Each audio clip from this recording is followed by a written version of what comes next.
Es para mí realmente un placer compartir con todos vosotros los próximos aproximadamente 45 minutos en los que hablaremos, como Belén decía, de regeneración ósea guiada. Cuáles son diferentes técnicas, diferentes materiales y diferentes trucos que podemos utilizar intraoperatoriamente para conseguir los resultados más predecibles posible, más consistentemente posible y evitar al máximo posible las complicaciones. Y cuando hablamos de cirugía, de regeneración ósea guiada, hablamos indudablemente de desarrollo del lecho periimplantario. ¿Y en qué consiste esto del desarrollo del lecho periimplantario? Pues son un grupo de técnicas, entre las que está, por supuesto, la regeneración ósea guiada, que se encargan de prevenir, minimizar y reconstruir deficiencias tanto a nivel en tejidos duros como tejidos blandos, con el objetivo de crear una estructura tridimensional adecuada para el posicionamiento del implante en su posición ideal y conseguir función, estética y estabilidad a largo plazo. Por lo tanto, nos vamos ya dando cuenta que la regeneración ósea guiada es algo más complejo que simplemente regenerar hueso y reconstruir ese proceso alveolar deficiente. Y hay varios aspectos muy críticos, muy importantes de esta terminología, de esta definición. En primer lugar, hablamos de prevenir, minimizar y reconstruir. Y tenemos que entender que la regeneración ósea guiada forma parte de un grupo de técnicas que tiene como objetivo crear ese ambiente lo más favorable posible para la colocación futura del implante. Entonces, son numerosas técnicas que podemos emplear tanto el día de la extracción del diente, como en un procedimiento de preservación o reconstrucción del reborde alveolar, así como la reconstrucción del reborde alveolar edéntulo, la elevación del suelo del seno maxilar y otro tipo de procedimientos con respecto a los tejidos blandos, como podría ser, por ejemplo, intentar reconstruir o ganar de nuevo la mucosa y la adherida y queratinizada. Con respecto a la segunda parte de esta definición, tenemos que entender que nuestro objetivo final no es ganar hueso. Ganar hueso forma parte de esta terapia que tenemos que conseguir para conseguir el objetivo final, que es la colocación de implantes. Entonces debemos conseguir función estética y estabilidad a largo plazo. Y para eso, como decíamos anteriormente, es más complejo que simplemente ganar hueso. Debemos saber seleccionar el tipo de implante. Hoy en día en el mercado tenemos una gran cantidad de implantes, algunos de ellos muy diferentes entre ellos, y hemos aprendido mucho durante las últimas décadas con respecto a pérdida ósea marginal, perimplantitis y demás factores que pueden jugar un papel fundamental en el éxito de nuestra terapia implantológica. Por supuesto, el posicionamiento del implante. Sabemos qué tan crítico es ese posicionamiento para adquirir un resultado estético y funcionalmente favorable. Y, por supuesto, tejidos duros y tejidos blandos, que juegan un papel fundamental a la hora de nuestra terapia implantológica.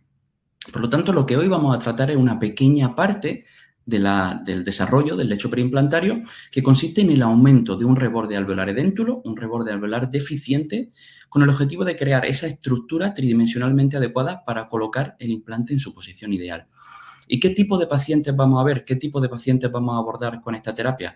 Pues serán pacientes que hayan perdido estructura ósea, ya sea por un mal manejo por nuestra parte de un alveolo por extracción, ya sea por un paciente referido por un compañero, ya sea por una complicación que no hayamos previsto, pero nos encontramos con un reborde alveolar edéntulo que es definitivamente desfavorable para la colocación del implante. No nos permite, ya sea simplemente la colocación del implante o tal vez no nos permite colocarlo en su posición ideal, que en tal caso siempre debemos plantearnos un proceso regenerativo para colocar el implante en la posición adecuada.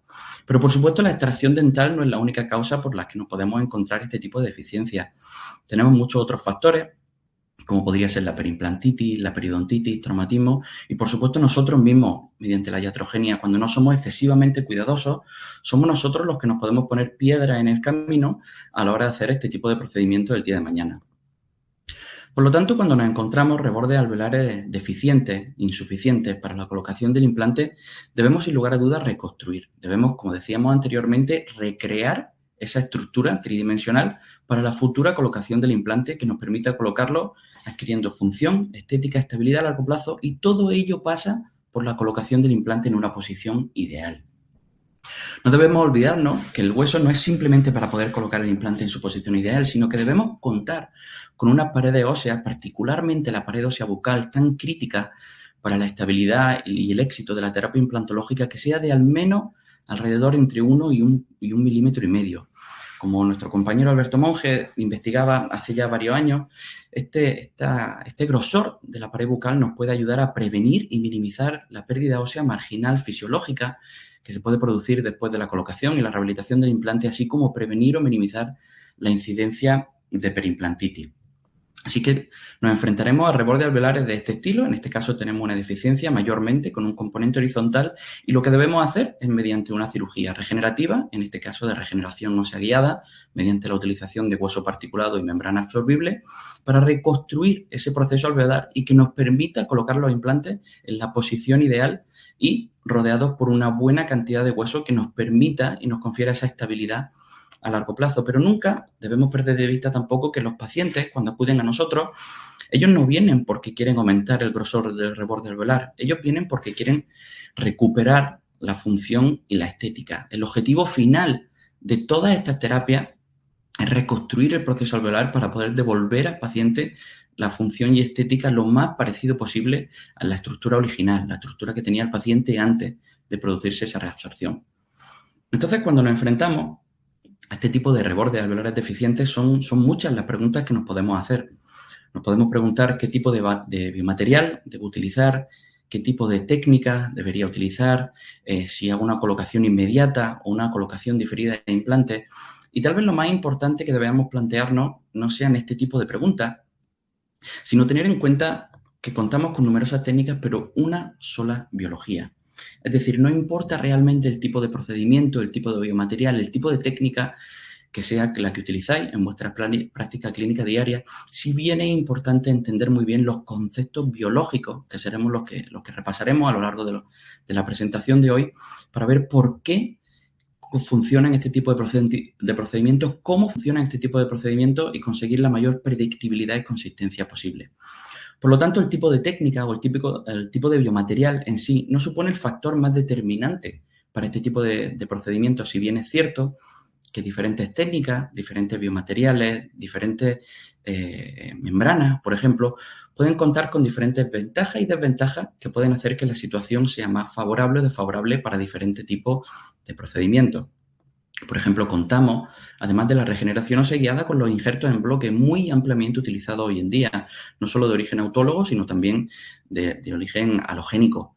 La distracción osteogénica ya mucho más en desuso desde hace ya numerosos años y también la expansión de la cresta o el ridge split también se puede utilizar en ciertas circunstancias con una tasa de éxito muy considerable. Además, contamos con una serie de consideraciones. Hay diferentes factores locales, como por ejemplo, más notablemente el contenimiento del espacio, la protección del espacio, el número de paredes y la vascularidad que proporcionan estas paredes al defecto. Así como los diferentes tipos de biomateriales y técnicas tienen diferentes procesos de reabsorción, diferentes consideraciones con respecto al colapso, incluso diferente porcentaje de complicaciones. Y en último lugar, pero no por ello más importante, el paciente. Todos los pacientes son diferentes y hay pacientes que presentan con un perfil más o menos de riesgo a la hora de realizar estos procedimientos y deberemos, sin duda, tenerlo en cuenta a la hora de realizar este tipo de cirugía. Pero como comentábamos anteriormente, no debemos olvidar que técnicas quirúrgicas tenemos muchos procedimientos, muchos instrumentos, muchos materiales, membranas, injertos, tanto autólogos como no injertos, seno-injertos, pero todos ellos se rigen absolutamente por los mismos principios biológicos. ¿Qué necesitamos nosotros a la hora de reconstruir ese reborde alveolar edéntulo? Pues necesitamos celularidad, necesitamos células que se encarguen de la neoformación ósea. Necesitamos un andamiaje, necesitamos una estructura que soporte ese procedimiento de regeneración ósea. Necesitamos moléculas de señalización, necesitamos mediadores biológicos que manden mensajes para esta formación ósea. Por supuesto, estabilidad mecánica, que sea una situación, un procedimiento quirúrgico lo más inmóvil y estable posible y, por supuesto, una neovascularización ósea, una nueva irrigación que permita el crecimiento de esta celularidad y este nuevo hueso que queremos reconstruir. Y en último lugar, tiempo. Todos estos procedimientos generalmente requieren de unos procesos de cicatrización que conllevan meses, en muchos casos incluso de 6 a 9 meses, dependiendo del tipo de cirugía y el tipo de defecto. Y además, nosotros podemos emplear una serie de factores de forma intraoperatoria que nos pueden ayudar a conseguir todos estos principios biológicos. Hay una serie de condiciones, una serie de técnicas que podemos utilizar para maximizar el éxito de nuestro tipo de cirugía. Y se resumen en 4 principios fundamentales. Y es que debemos crear un espacio que anteriormente no teníamos para que se produzca este proceso de neoformación. Debemos estimular, en la medida de lo posible, la neovascularización, nuevos vasos sanguíneos que irriguen toda esta zona recipiente de la cirugía regenerativa. debemos conseguir estabilidad, debemos conseguir la mayor inmovilidad posible, no solo inmediatamente después de la cirugía, sino durante las próximas semanas y meses mientras está cicatrizando nuestro injerto particulado. Y en último lugar, un cierre primario sin tensión para prevenir en la medida de lo posible cualquier aparición de diferentes tipos de complicaciones. ¿Y cómo vamos a manejar estos 4 principios fundamentales? ¿Cómo vamos a asegurarnos de que cumplimos en la mayor forma posible? Pues bien, mediante el manejo de nuestros tejidos blandos, lo más fundamental en este tipo de cirugía, el diseño de colgajo y la manipulación de los tejidos blandos. Vamos a ver cómo realizamos estas incisiones, cómo podemos conseguir esa flexibilidad, esa elasticidad de nuestros tejidos para conseguir el cierre primario. Vamos a ver el papel que desempeñan estas pequeñas perforaciones de la cortical para conseguir una mejor vascularización de la zona. Vamos a estudiar la utilización de la membrana, vamos a ver qué tan relevante y qué tan crítica es no solo la utilización, sino la fijación, la estabilización de este tipo de membrana para conseguir los mejores resultados posibles con regeneración guiada. Así que comenzando por el manejo del colgajo, principalmente para conseguir esa elasticidad, esa verticalidad de nuestros colgajos que nos permite el cierre primario, lo primero que tenemos que entender es las estructuras anatómicas con las que estamos trabajando, la vascularidad de la zona. La mayor parte de la irrigación en la estructura anatómica con la que estamos trabajando, tienen un recorrido en sector postero-anterior que es paralelo al reborde alveolar. Por lo tanto, en la medida de lo posible, sería conveniente minimizar las incisiones verticales, particularmente las muy profundas, sobre todo en sectores posteriores. Cuando nos vamos más anterior, vemos una vascularización que recurre más en sentido apicocoronal, por lo que sería ideal, en la medida de lo posible, también evitar incisiones muy profundas en vestíbulo que pueden causar esa hemorragia que nos puede dar complicaciones tanto intraoperatorias como posoperatorias, hematoma, inflamación, molestias. Y luego, por último lugar, sabemos que la vascularización viene desde bucal y desde lingual, por lo que en la zona crestal, en la zona media del reborde alveolar, tenemos una ligera zona, entre 1 y 2 milímetros, que es una zona un pelín más vascular. Por lo tanto, representa una zona ideal, cuando sea posible, para realizar estas incisiones para exponer el reborde del proceso alveolar edéntulo. En la medida de lo posible, evitaremos cortar la circulación que esté revascularizando la zona. También debemos conocer, sin lugar a dudas, las estructuras anatómicas con las que estamos trabajando y las diferentes capas, las diferentes partes de estas estructuras anatómicas. Contamos mayoritariamente con 5 diferentes capas. Tenemos el epitelio, la lámina propia, la submucosa, el periósteo y, por último, el hueso. Y es de particular importancia para este tipo de procedimientos de regeneración en los que tenemos que conseguir esa elasticidad, ese cierre primario de nuestros tejidos, conocer la estructura del periósteo. El periósteo tiene 3 zonas diferentes. Una primera zona, una zona más profunda en contacto con el hueso, de hecho está adherido al hueso a través de las fibras de Sharpey, que se compone principalmente de células osteoformadoras, como son células osteoblastos, células multipotentes capaces de diferenciarse y formar hueso eventualmente. Y tenemos una segunda capa, una zona más exterior compuesta por 2 zonas. La zona 2, que consiste en tejido conectivo, fibroso, irregularmente organizado y tiene un número más limitado de vasos sanguíneos y de células adiposas. Pero una capa más superficial, la capa 3, en la que contamos ya con una capa más rica en fibroblastos, que también tenemos un mayor componente tanto de vascularización como de tejido adiposo. ¿Y por qué es tan importante conocer el periósteo? ¿Por qué es tan importante conocer estas estructuras con las que trabajamos? Porque el periósteo es el que nos impide la movilidad y la verticalidad de nuestros tejidos blandos. El periósteo proporciona rigidez, no tiene fibra elástica, pero la submucosa y las otras capas que contamos en nuestros tejidos blandos sí proporcionan esa flexibilidad.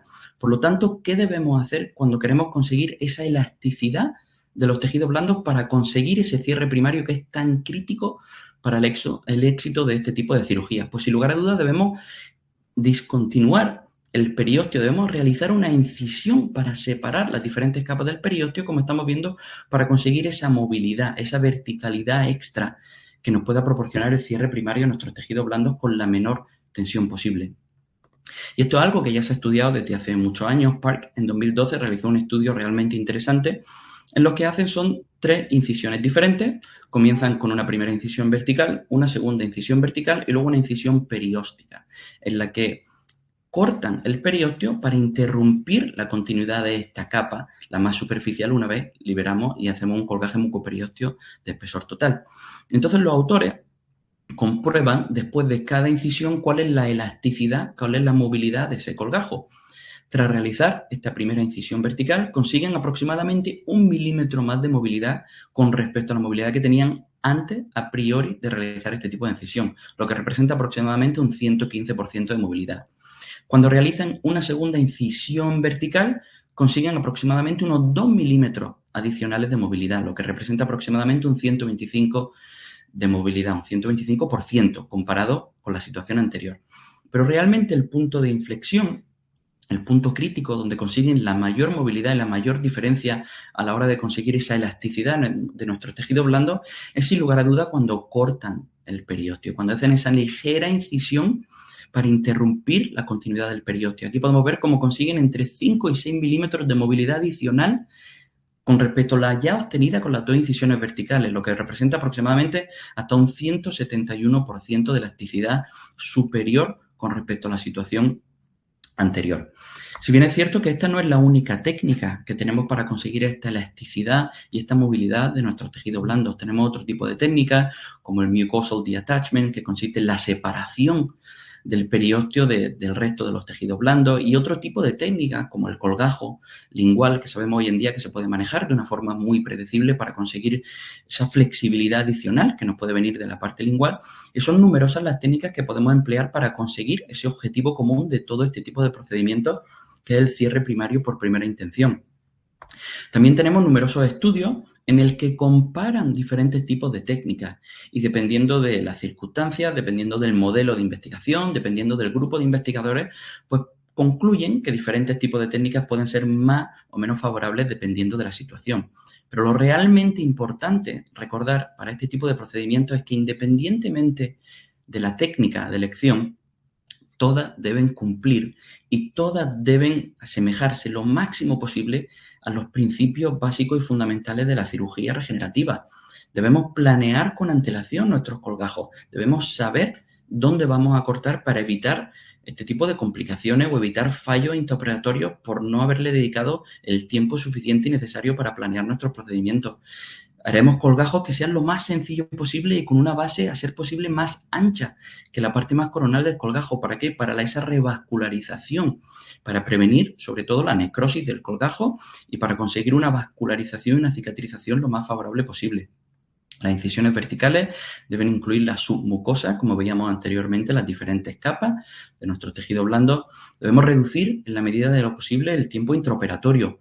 Debemos conseguir un cierre primario sin tensión, mantener los tejidos blandos lo más húmedos posible, ser lo más cuidadosos posible con nuestros tejidos blandos. Por supuesto, respetar las estructuras anatómicas vitales, como pueden ser estructuras como el foramen mentoniano y diferentes otras estructuras que pueden ser de elevada importancia para los procedimientos que realizamos en la cavidad oral. Y, por supuesto, no compensar una falta de elasticidad y no compensar una falta de movilidad de nuestros tejidos blandos con una tensión muy significativa mediante la sutura. Y vamos a ver un caso en el que nos encontramos con una deficiencia de un paciente que acude a consulta y vamos a ignorar por un momento el resto de necesidades de tratamiento que este paciente presenta y nos vamos a centrar en el defecto que encontramos en el segundo cuadrante, en la zona anterior del maxilar, en el que vemos un defecto mayoritariamente horizontal, pero con cierto componente vertical. Aquí tenemos una fotografía de la línea de sonrisa de nuestro paciente. Vemos que enseña no solo ese espacio déntulo, por supuesto, sino también ese defecto vertical, que es muy notable en este tipo de fotografía.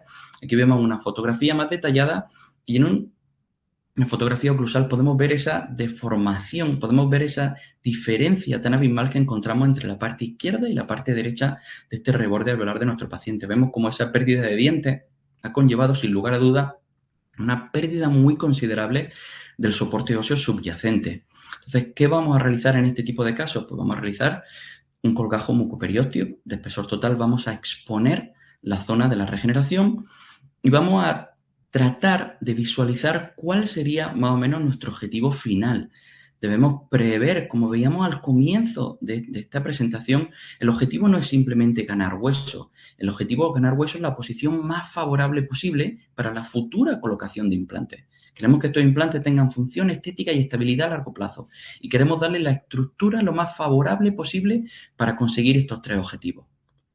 Entonces comenzaremos asegurando nuestra membrana de politetrafluoroetileno en el aspecto bucal con 2 chinchetas diferentes. En este procedimiento utilizamos 100% un hueso particulado halogénico y trasladamos la membrana, terminamos de doblar la membrana una vez previamente recortada para evitar ese contacto con las estructuras dentales adyacentes, con las raíces de los dientes adyacentes, y volvemos a fijarla mediante otra chincheta en el aspecto palatino.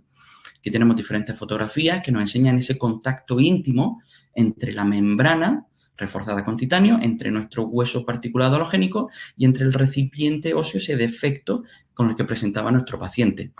Y ahora debemos obtener una estabilidad. Teníamos una situación, como observamos en la parte izquierda de nuestra pantalla, con un defecto óseo y unos tejidos blandos que se acomodaban, que seguían el contorno de esta deficiencia ósea, tanto a nivel horizontal como a nivel vertical. Y ahora tenemos una membrana que protege ese hueso particulado, pero hemos creado una diferencia sustancial con respecto al volumen que queremos cubrir con nuestro tejido blando. ¿Qué debemos hacer? Pues como veíamos anteriormente, vamos a generar esta incisión muy superficial del periósteo y ya entendemos las diferentes capas de nuestros tejidos blandos. Ya sabemos que lo que nos está impidiendo la movilización es el periósteo. Por lo tanto, hacer este tipo de corte en el periósteo de una forma muy profunda, vamos a crear mucho mayor traumatismo, vamos a crear mayor hemorragia sin obtener más elasticidad en nuestros tejidos blandos. Por lo que queremos hacer es eliminar esa continuidad del periósteo y extender ambos lados del periósteo para conseguir la mayor elasticidad posible. Una vez conseguimos esto, procedemos al siguiente paso crítico y fundamental, que es conseguir el cierre primario de nuestros tejidos blandos sin tensión. Y este es un aspecto muy crítico y fundamental, y es que una vez hayamos tenido la elasticidad, la verticalidad suficiente para cerrar nuestros tejidos blandos, vamos a proceder a ese procedimiento de sutura. ¿Qué queremos conseguir con este tipo de sutura, este tipo de cierre? Pues queremos conseguir una superficie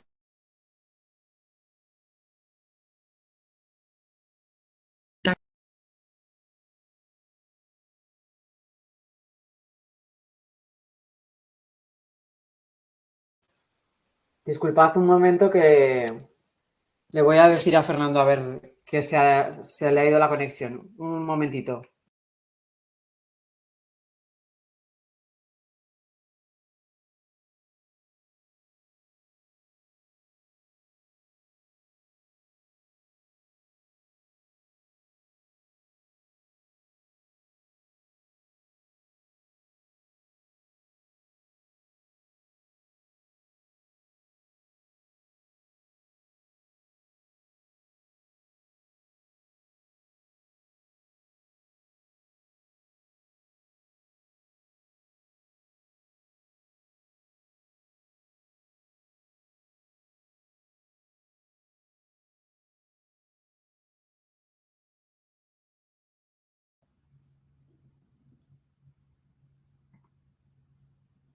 Hola, Fernando, ya estás aquí otra vez. Muchísimas gracias, Belén.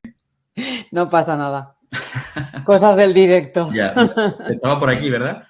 Sí, ya está. Muchísimas gracias. Nada. Disculpar por esto, no sé qué está pasando, que de vez en cuando se desconecta. Vemos como cuando va aumentando la tensión de nuestros tejidos blandos, van incrementando exponencialmente el número y el porcentaje de dehiscencias que vamos experimentando. Pero cuando agrupamos este tipo de dehiscencias, este tipo de complicaciones, dependiendo del grosor de los tejidos, nos vamos dando cuenta como que inicialmente no tenemos ningún tipo de complicación, ningún tipo de dehiscencia. Cuando comenzamos a obtener una tensión, una mayor tensión con nuestros tejidos, vemos que las dehiscencias empiezan a ocurrir aproximadamente un 10%, tanto para tejidos duros como para tejidos blandos. Pero cuando continúa incrementando esta tensión, empezamos a ver una relación entre los tejidos blandos finos, los tejidos blandos delgados y la aparición de complicaciones de dehiscencia, y cuando la tensión está por encima de 15 gramos, tenemos una relación significativa muy, muy superior con colgajos finos, con colgajos delgados, cuando existe este tipo de tensión. Por lo tanto, los autores concluyen que a pesar de que los tejidos duros sí pueden en ciertas situaciones prevenir la aparición de dehiscencia, el aspecto más crucial para prevenir este tipo de complicaciones, como es la reapertura, como una aparición de una dehiscencia que puede dar lugar a complicaciones mayores, sobre todo con la utilización de membranas no absorbibles, el factor más crítico es disminuir, eliminar la tensión lo máximo posible, independientemente del grosor de los tejidos blandos con los que estemos trabajando. Así que vamos a ver cómo continúa evolucionando este procedimiento quirúrgico. Aquí tenemos el cierre primario que observamos a las 4 semanas. Vemos cómo hemos sido capaces de corregir ese defecto vertical y 6 meses más tarde procedemos a la reentrada. Aquí tenemos una fotografía oclusal en el que compara ese reborde alveolar previo a la intervención mediante regeneración ósea guiada y aquí tenemos una fotografía 6 meses más tarde. Consideramos que tenemos un volumen óseo suficiente para colocar nuestro implante, en este caso, cortesía de mi buen amigo y compañero Carlos Caricoa, en el que hace la reentrada y nos encontramos esa membrana exactamente en la misma posición de la que habíamos dejado 6 meses anterior y esas chinchetas proporcionando esa estabilidad que ha sido tan necesaria durante el procedimiento de regeneración y la cicatrización.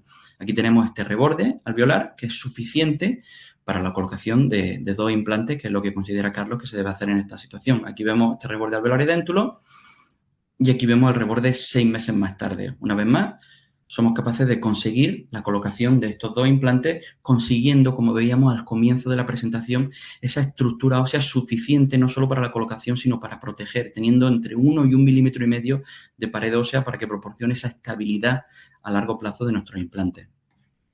El segundo factor importantísimo es la angiogénesis. La angiogénesis consiste en una neovascularización en la irrigación sanguínea de la zona.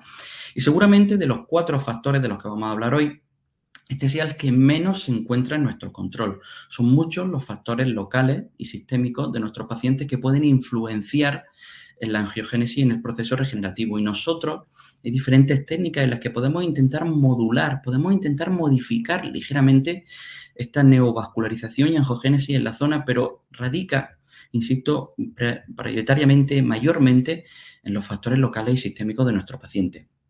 Esto se describió en 1983 por Frost como el fenómeno de aceleración regional, con 3 objetivos fundamentales. Y estos 3 objetivos son incrementar la superficie de contacto, incrementar la vascularidad en la zona y promover una cicatrización de los tejidos, en este caso de los tejidos duros.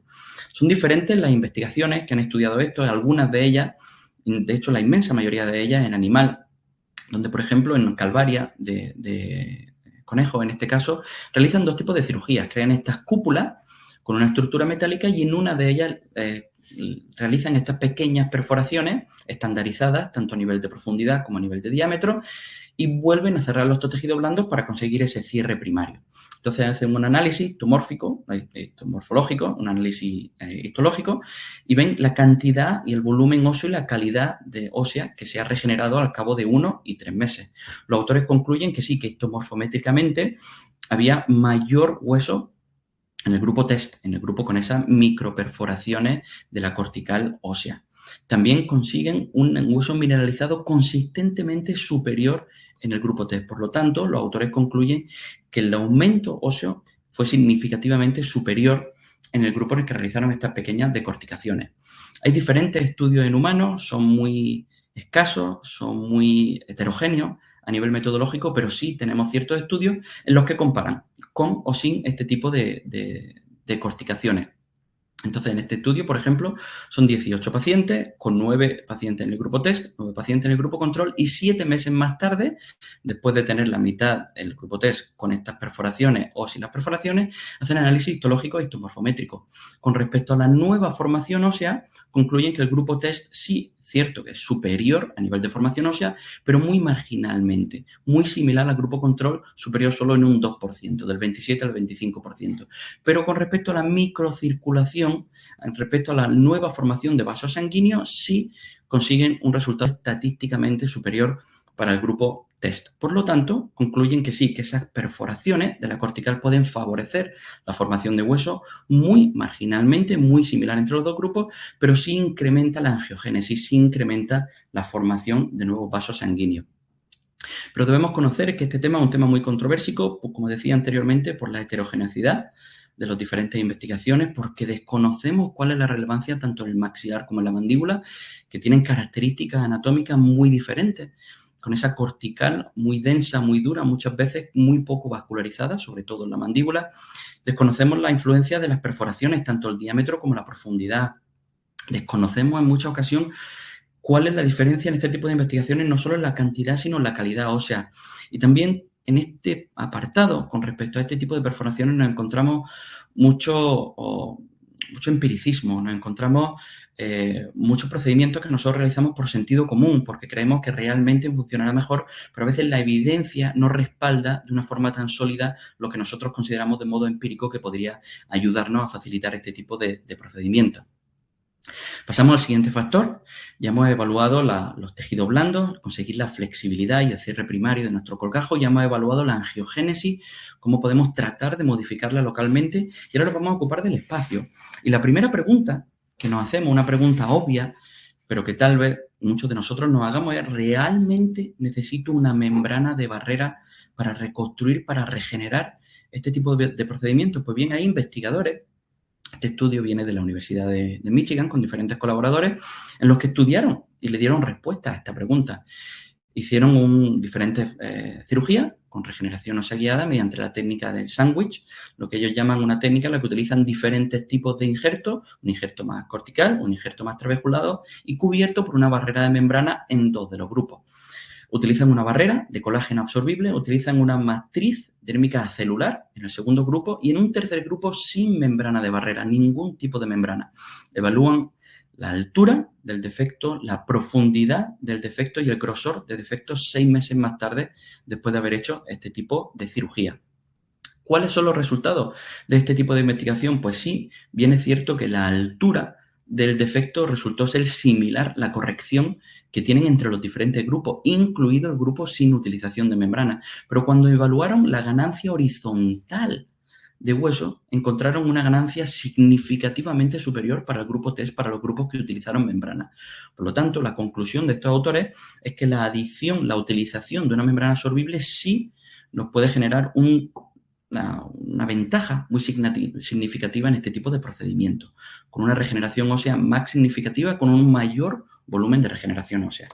Y es muy importante diferenciar, cuando vemos este tipo de estudios, entre los diferentes tipos de defectos a los que nos enfrentamos, porque si bien es cierto que en un defecto como en el que nos encontramos a la izquierda de nuestra pantalla, podemos considerar que el defecto es tan contenido, el defecto es tan protegido, esas paredes óseas proporcionan tan buena vascularidad a la zona y tanta protección ante el colapso de los tejidos blandos que sí es muy posible que obtengamos cierto grado de regeneración incluso sin la utilización de una membrana.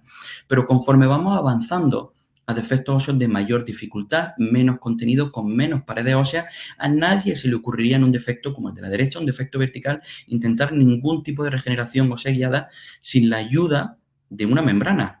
Mucho menos sabemos que con una membrana absorbible muy probablemente no tengamos los resultados deseados. Sin la utilización de una membrana sería un resultado catastrófico que sin lugar a dudas no podríamos tener ningún tipo de regeneración en un defecto no contenido sin ninguna protección por ningún tipo de paredes. Y esto es algo que nosotros mismos estudiamos en la Universidad de Michigan hace ya también unos años y en los que evaluamos la angulación del defecto y no sorprendentemente descubrimos que cuanto menor el defecto, cuanto menor es la angulación, cuanto más contenido y más protección proporcionan esas paredes óseas, mayor es la ganancia ósea que podemos conseguir con este tipo de procedimientos. Así que vamos a ver 2 tipos de defectos, uno más contenido, otro menos contenido y cómo podemos manejar este tipo de defectos. Esto es una paciente que acude a consulta tras haber tenido la extracción de este incisivo central superior en otra clínica dental y acudía porque suponía que la extracción no había ido demasiado bien, porque tenía una pequeña infección, porque estaba supurando y quería ver qué podíamos hacer. Entonces decidimos en este mismo procedimiento retirar ese fragmento de raíz que había dejado el doctor anteriormente y proceder con un procedimiento de regeneración ósea guiada para la futura colocación del implante. Aquí vemos la estructura ósea que muy probablemente se asemeja a la anatomía de la raíz antes de la extracción. Colocamos diferentes tipos de injertos, en este caso un aloinjerto con diferentes propiedades, demineralizado y mineralizado, y cubrimos todo con una membrana de barrera. ¿Podríamos en este caso intentar algún tipo de regeneración sin la colocación de una membrana? Es indudable que la membrana como veíamos en el artículo anteriormente, nos va a proporcionar una ventaja a modo de contención, a modo de estabilidad, a modo de prevenir ese colapso de los tejidos blandos, pero muy probablemente en un defecto tan contenido sí podríamos haber obtenido cierto grado de regeneración ósea, incluso sin la utilización de la membrana. Aquí tenemos el cierre primario de nuestros tejidos blandos, la reevaluación a las 4 semanas, y aquí tenemos el aspecto, cómo hemos conseguido reconstruir esa deficiencia que teníamos en nivel de los tejidos blandos, que indudablemente la deficiencia venía por un componente óseo, por ese colapso del reborde alveolar que teníamos subyacente a los tejidos blandos. Aquí vemos en una fotografía oclusal cómo hemos sido capaces de modificar ese perfil, de modificar ese contorno antes y después de este procedimiento de regeneración ósea guiada. Y aquí vemos cuando el paciente ya está listo, 4 meses más tarde, para la colocación del implante. Colocamos nuestro implante con un volumen óseo más que suficiente. Hoy en día, si tuviéramos que colocar este implante con lo que conocemos del manejo de las dehiscencias, con lo que conocemos de la iniciación de la perimplantitis, con lo que conocemos de diferentes tipos de complicaciones a nivel de implantes, sin lugar a dudas, optaría por un implante diferente, tal vez una colocación, tal vez no, definitivamente por una colocación más profunda, pero esto es lo que hicimos en aquella época, hace ya más de una década, cuando tal vez no éramos tan conscientes de la importancia de este tipo de procedimientos y de los detalles a nivel de la colocación de implantes. Aquí tenemos el estudio radiográfico que realizamos durante la fase implantológica y aquí tenemos el implante listo para proceder al departamento de restauradora y comenzar con diferentes fases de profesionales hasta alcanzar la anatomía correcta de nuestros tejidos blandos para finalmente concluir con una rehabilitación final. Y aquí vemos un segundo caso, un reborde alveolar edéntulo, sector posterior de la mandíbula, y aquí vemos, esto a lo que me refería anteriormente, a nadie se le ocurriría en este tipo de procedimientos realizar o intentar realizar un procedimiento de regeneración ósea guiada sin la utilización de ningún tipo de membrana. Imaginaros si colocáramos el biomaterial, simplemente lo dejáramos caer sobre este reborde alveolar en el que intentamos reconstruir no solo a nivel horizontal, sino también cierto componente vertical. Vamos a tener a trabajar con mucho cuidado alrededor de este foramen mentoniano, como mencionábamos anteriormente, y vamos a realizar estas decorticaciones para incrementar de forma local la vascularidad y la angiogénesis de la zona. Vamos a estabilizar mediante 2 microtornillos nuestra membrana no absorbible, reforzada por titanio. Y aquí tenemos una fotografía oclusal que resume el procedimiento desde la apertura, la fijación de la membrana en el aspecto lingual, a la fijación de la membrana en el aspecto bucal. Conseguimos un cierre primario de nuestros tejidos blandos. Aquí tenemos el análisis radiográfico y ya solo es cuestión de tiempo. Vamos a esperar a la cicatrización ósea entre 4 y 6 meses. En este caso esperaremos unos 6 meses para la reentrada y la futura colocación de implante. Aquí tenemos el reborde alveolar, tenemos la membrana en la reentrada. Vemos que la membrana está exactamente en la misma posición donde la habíamos dejado 6 meses antes. Y tenemos una estructura ósea favorable para la colocación de implante siguiendo los parámetros que hemos visto al inicio de la presentación. Aquí vemos cómo contamos con ese reborde alveolar suficiente no solo para la colocación, sino con ese grosor necesario para conseguir la estabilidad a largo plazo. Y debemos ser muy conscientes también que la utilización de la membrana no es el único factor que tiene un papel fundamental a la hora de ver los resultados de la regeneración ósea guiada. Dependiendo del tipo de biomaterial que utilicemos y dependiendo del tipo de membrana que utilicemos, ambos juegan un papel en conjunto a la hora de prevenir ese colapso de nuestros tejidos blandos, a la hora de esa estructura, ese andamiaje que hablábamos inicialmente al comienzo de nuestra presentación, para dar pie a mantener ese espacio durante un periodo prolongado, entre 4, 6, incluso 9 meses, para que nos permita ese proceso de neoformación ósea. Y también tenemos que saber dónde estamos trabajando, si estamos trabajando dentro del marco óseo del paciente o fuera del marco óseo del paciente, porque cada vez tenemos más evidencia que demuestra cómo estas cirugías regenerativas fuera del marco óseo del paciente, estas grandes regeneraciones que en muchas ocasiones hacemos más allá de los límites anatómicos marcados directamente por el marco óseo del paciente, como poco a poco con el tiempo se van reabsorbiendo hasta adquirir la morfología inicial que tenía ese paciente, ese reborde alveolar, ¿verdad? Y por último vamos a hablar de la estabilidad, un factor fundamental en este tipo de procedimientos. Para ello vamos a ver este caso. De nuevo falta un incisivo central superior y tenemos un defecto periodontal en el incisivo lateral, como veremos a continuación, tanto radiográficamente como clínicamente.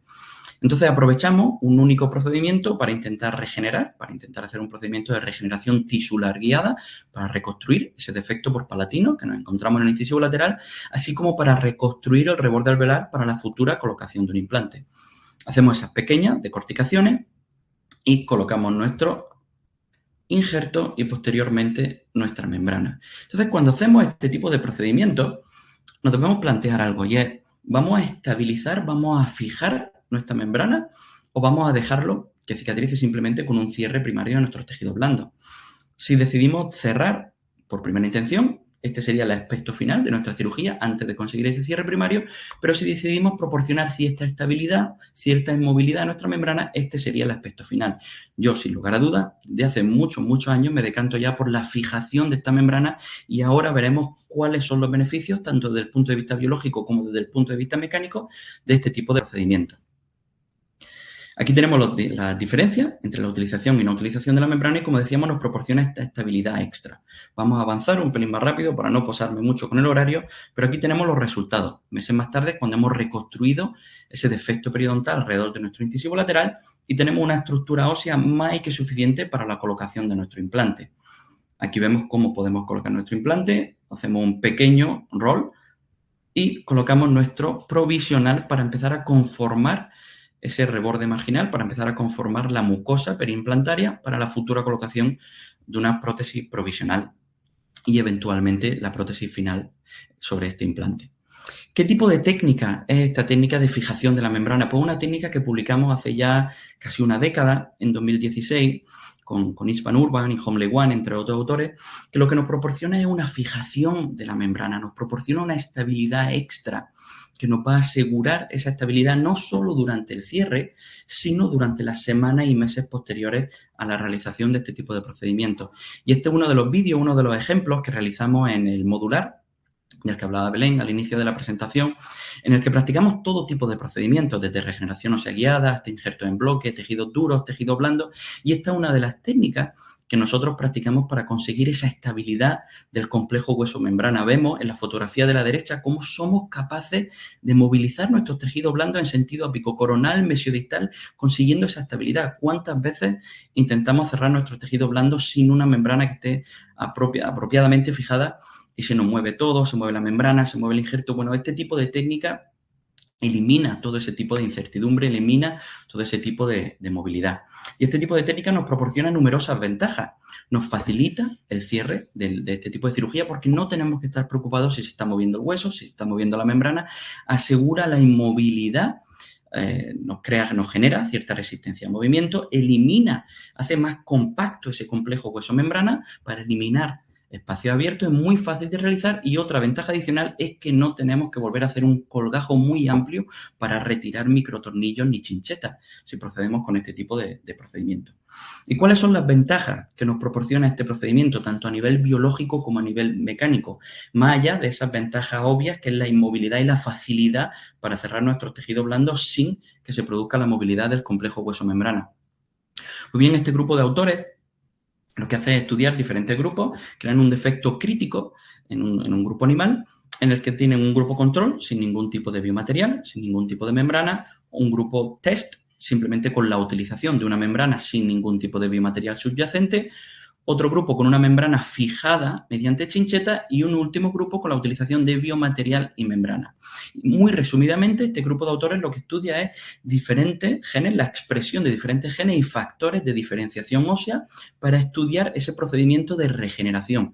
Lo que ellos concluyen, lo que ellos demuestran, es que mediante la fijación de la membrana conseguimos una expresión de esos genes y de esos factores de crecimiento que fomentan el crecimiento óseo muy similares a los que obtenemos mediante la utilización de un injerto particulado, por lo que llegan incluso hasta cuestionarse la necesidad de utilizar un injerto particulado, un biomaterial, siempre y cuando seamos capaces de conseguir esa estabilidad de nuestra membrana cubriendo por completo el defecto óseo.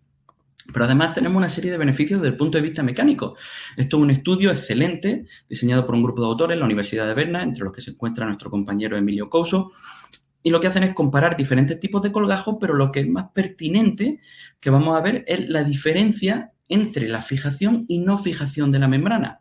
lo que hacen es, fijaros como en la fotografía arriba a la derecha, utilizan este tipo de técnica para fijar y estabilizar el complejo hueso-membrana, y en la fotografía inferior vemos cómo esta membrana simplemente está dejada caer, adaptada sobre el defecto. Hacen unas medidas lineales en horizontal, desde la plataforma del implante hasta 6, 7, 8 milímetros en dirección apical, y miden horizontalmente antes y después de cerrar los tejidos blandos para ver qué tanto hueso obtenemos, si es similar antes y después de cerrar nuestros tejidos blandos. Los autores concluyen que, sin lugar a dudas, esta sutura perióstica significativamente reduce el desplazamiento del injerto durante el cierre de nuestros tejidos blandos. Y estos no son resultados aislados, hay numerosos autores y numerosos estudios científicos que respaldan este tipo de técnicas y demuestran cómo minimiza esa movilidad del injerto, y un estudio recientemente publicado que lo que hacen es comparar en humanos, desde el cierre hasta 6 meses más tarde, ese procedimiento de regeneración ósea guiada, un grupo control sin fijación, un segundo grupo con sutura, un tercer grupo con chincheta y un último grupo con chincheta y sutura. Los autores concluyen, como podemos esperar, que cualquier tipo de fijación favorece los resultados de la regeneración ósea guiada, obteniendo un volumen de hueso superior al cabo de 6 meses, siendo el grupo con chincheta y sutura el que mejores beneficios nos proporciona. Por lo tanto, a pesar de que este tipo de técnica es muy útil y cuenta con numerosas ventajas, no debemos olvidar que no es la única herramienta que tenemos en nuestro armamentario para conseguir esa estabilidad tan deseada de nuestro tejido blando. Por lo tanto, ya a forma de finalizar, hemos repasado el manejo de los tejidos blandos, cómo podemos conseguir esa elasticidad y el cierre primario. Hemos visto cómo podemos mejorar o intentar incrementar la angiogénesis y la vascularización de la zona. Hemos visto cuál es la relevancia de la utilización de la membrana y, por último, hemos visto cuál es la relevancia de la fijación de la membrana, cuáles son los beneficios adicionales que podemos obtener no solo con la utilización de la membrana, sino con la fijación de la membrana mediante diferentes técnicas, particularmente con la utilización de esta sutura subperióstica que cuenta con numerosas ventajas. Pues son muchas las herramientas que tenemos en nuestro armamentario, son muchas las formas en las que podemos, de forma predecible y consistente, regenerar rebordes alveolares edéntulos con diferentes deficiencias, pero debemos recordar los 4 principios fundamentales y debemos tener siempre en cuenta que son muchas las técnicas que nos pueden proporcionar los resultados deseados, pero una sola biología que respalda todo este tipo de procedimientos. Del mismo modo, debemos respetar los principios quirúrgicos que mencionábamos al comienzo de la presentación, independientemente del tipo de biomaterial, del tipo de membrana, incluso del tipo de técnica que sea la técnica de nuestra elección. La selección del paciente es algo crítico y fundamental, de lo que muy raramente hablamos en presentaciones, y es que pacientes que presentan con un alto riesgo, que llegan incluso al punto en el que no compensa realizar este tipo de procedimientos, sobre todo los más avanzados. Y por último, la selección de la técnica y el biomaterial. Si bien es cierto que todos se pueden utilizar de forma predecible y consistente, hay ciertas técnicas y ciertos biomateriales que pueden ser más favorables para diferentes tipos de defectos. Y esto es un pequeño resumen de muchos de los temas que tengo el placer de tratar y compartir con mis compañeros, con Federico, con Sergio y con Álvaro de la Riva, en este modular que comentaba Belén al comienzo de la presentación, del que tenemos la suerte de estar realizando nuestra segunda edición tras el éxito de la primera.